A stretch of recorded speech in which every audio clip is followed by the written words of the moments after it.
Welcome to day 76. We're now just over halfway through the Psalms, and today we're going to be looking at Psalm 104. So this psalm seems to me to be all about celebrating creation and the Creator. It's quite a long psalm, so I'm not going to read it all, but I'll pick out a few verses, and when we're done, you can read it through yourself. So it starts off by praising God for who He is. Everything I am will praise and bless the Lord. O Lord, my God, your greatness takes my breath away, overwhelming me by your majesty, beauty, and splendor. You wrap yourself with a shimmering, glistening light. You wear sunshine like a garment of glory. You stretch out the starry skies like a tapestry. So we start by telling God He's great, He's clothed in splendor and majesty, and He wears light like a garment. He is light, and in Him there is no darkness. And even now we're starting to move into what He's done. He's stretched out the starry skies like a tapestry. And as you read on through this psalm, you will see the creation being celebrated just about in the same order as it's found in Genesis 1. And so verse 5 says, you formed the earth and hold it together. And verse 6, you poured out the ocean depths. Verse 13, your goodness brings forth fruit for all to enjoy. So the plants, the seeds, the vegetation. Verse 19 said you made the moon to mark the months and the sun to measure the days. And then verse 24, what an amazing variety of all you have created. Wild and wonderful is the world you have made. The world is full of so many creatures, yet each belongs to you. And then verse 23, man gets a passing mention as well, but most of the focus is on the natural world. So as we turn to pray this psalm, let's thank God for His incredible creation. And perhaps we want to read it through the first time, just listening to some of those descriptions and thanking Him that His creation really is perfect. And as it says in verse 33, I will sing my song to the Lord as long as I live. Every day I will sing praises to God. And we are singing this as a praise for His amazing creation. But once you've done that, why don't you go through and do it again?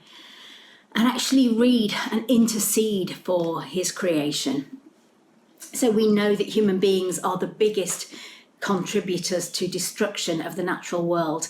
And in a sense, this is what verse 35 seems to be saying. It says, may the sinners vanish from the earth and let the wicked be no more. It's basically saying, don't let people destroy this amazing creation that you've made, Lord.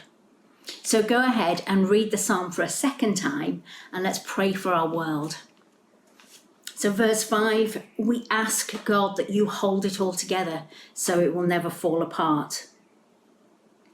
Verse 9, you set a boundary line for seas and commanded them not to trespass. And we know that in our world with global warming, sea levels are rising. So let's pray that those sea levels won't rise, those populations be put at risk, and everything else that goes with rising sea levels.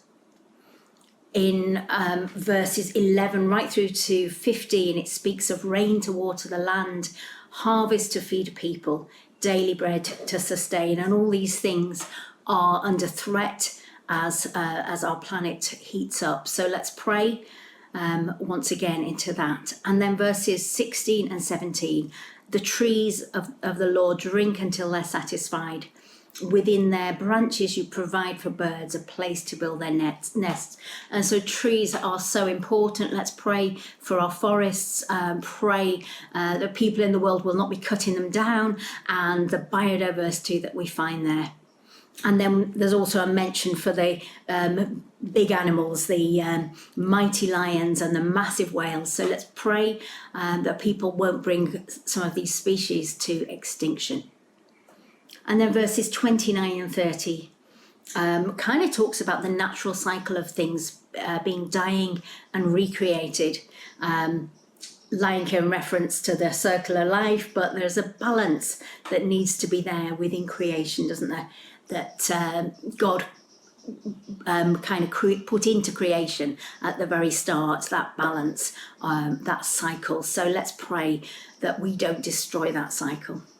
So as we end, let's pray verse 31. May God's glorious splendour endure forever. May the Lord take joy and pleasure in all that he has made. Let's pray that happens, that he will always be able to take joy and pleasure in all he has made. So go ahead and read through this psalm again and enjoy. Have a good day.